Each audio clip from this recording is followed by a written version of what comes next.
everyone, it's your almighty Loaf here, back again with another review, and I'm going to be doing a spoiler review for Obi-Wan Kenobi. So if you haven't seen Obi-Wan Kenobi in all 6 of its episodes, I definitely recommend getting off this video, watching all 60 episodes, and then coming back to this video when you're prepared. But if you have watched it, then welcome to this video.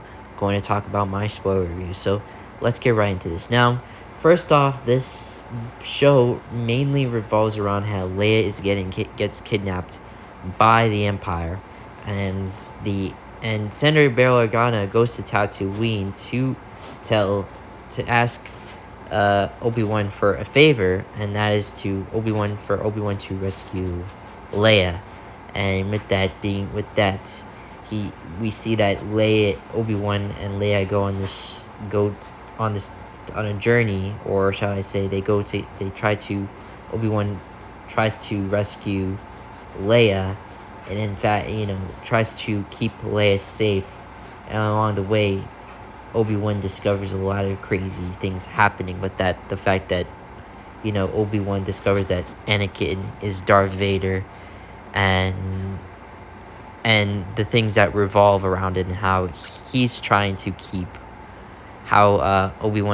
keep Leia safe from the Empire and from Darth Vader, and all of what's happening in this series is their connection, but also how Obi-Wan reunites with Anakin, who's now Darth Vader, for that matter. So yeah, that's what happens in this series, and it's all about how they reunite and come back together, and in that. So in the show, you get to see the Grand Inquisitors. Now, the Inquisitors. Now, in this show, you see that the fifth brother and the third sister are both alive. But in the show, you also see that in the beginning that the Grand Inquisitor doesn't have much screen time. He doesn't have much screen time because he gets killed in the beginning. But as you guys know, in terms of Rebels as canon, of course, he doesn't die, and he comes back in the 5th episode, where in fact, Reva gets hurt by Darth Vader, and then we see that the Grand Inquisitor is back in the 5th episode. So you don't really get to see much of him. You get to see more of the fifth brother and the third sister in this, and mostly the third sister. And then the third sister was a youngling in the Jedi Academy, but then as you know, she gets captured by the Empire, and now she's a Sith. And in that, she has these skills, and it kind of explores a little bit of her backstory and her origin. She gets captured by the Sith, and now she's not the Sith, by the Empire. And in that, she joins the Empire, and she's the Inquisitors. She's one of the Inquisitors in the Empire. So yeah, but it also discovers that later in the show, you see that she tries to actually get revenge on Darth Vader, but she fails. And then later on in the show, you see that she changes, and all her flashbacks, all her memories of how she was in the Jedi Academy, she changes in like episode 6, and she doesn't want to try to kill Luke, so she doesn't kill Luke, and she sends Luke back to the Lars, and yeah, you see that she finally changes. Now, I also heard that we might get a Reva spin-off series, so we'll see what happens during her time, during the Empire, really. So, and how she becomes, what she does for the Empire, really, in that way. So yeah, we do get to see that, and we see that she becomes good, and she turns back to the light side. So we get to see that in the show. Now, for the cameos and the mentions, we also see that there are a lot of mentions in this show. So Quinlan Vos, of course, Quinlan Vos is in this series as a reference. He's not in the show fully, but he is referenced in this series about how, he was one of the Jedis that survived Order 66, and he was also been helping these younglings and the children from the Empire. So yeah, we get to see a reference of that. We also get to see from the reference, like we also get to see that a Jedi, actually, from one of the episodes. If you see in Clone Wars, lightsaber lost, we see that Ahsoka's lightsaber gets stolen by this criminal named Cassie, and Cassie has Ahsoka's lightsaber.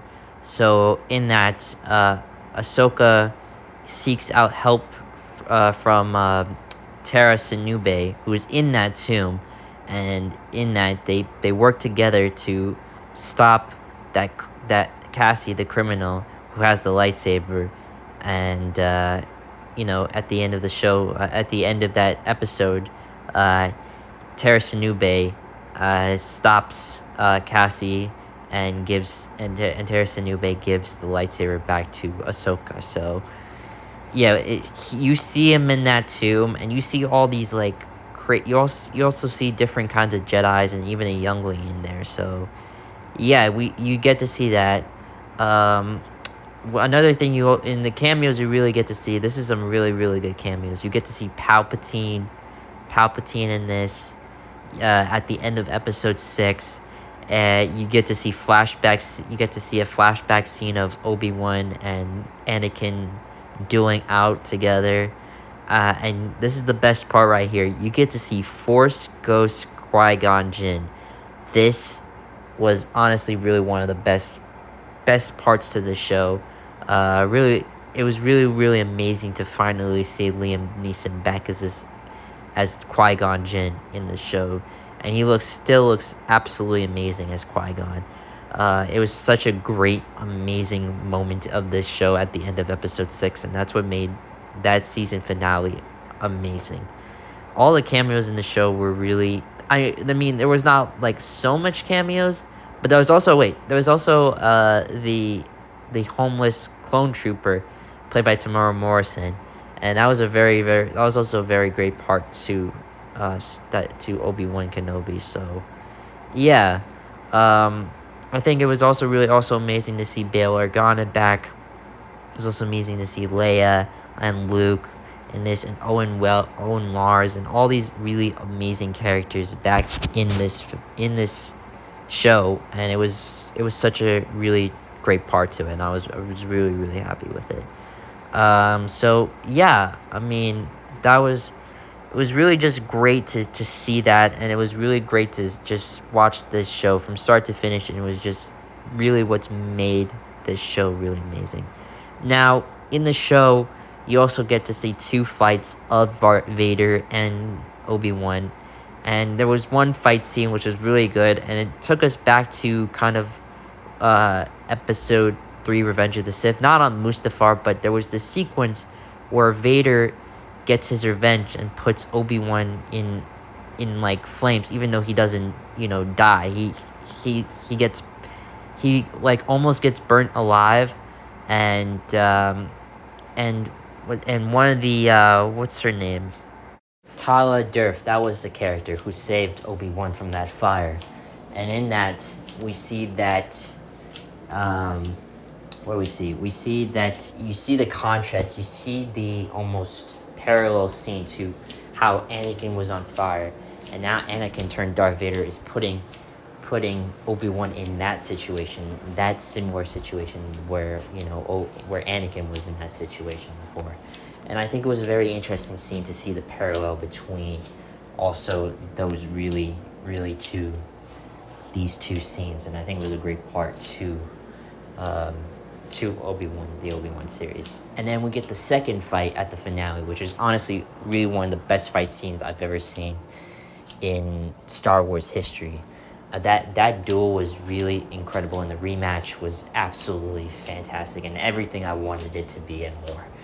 And it was really interesting to see at the end of the scene that we also get half-masked Vader, just like in Rebels, where where Ahsoka sees half masked Vader and Obi-Wan sees half masked Vader, and you could see that both of them have this pain that they're that you know that Anakin is truly gone, and in that Obi-Wan realizes that his friend is really truly dead, and is a very emotional scene. It was a very powerful emotional scene, and to see that his life isn't what he used to be, and that his friend is truly dead, and they can never turn back to what they once were. It was a very hard scene to see, and it was very powerful and emotional, and it was also very powerful and emotional when when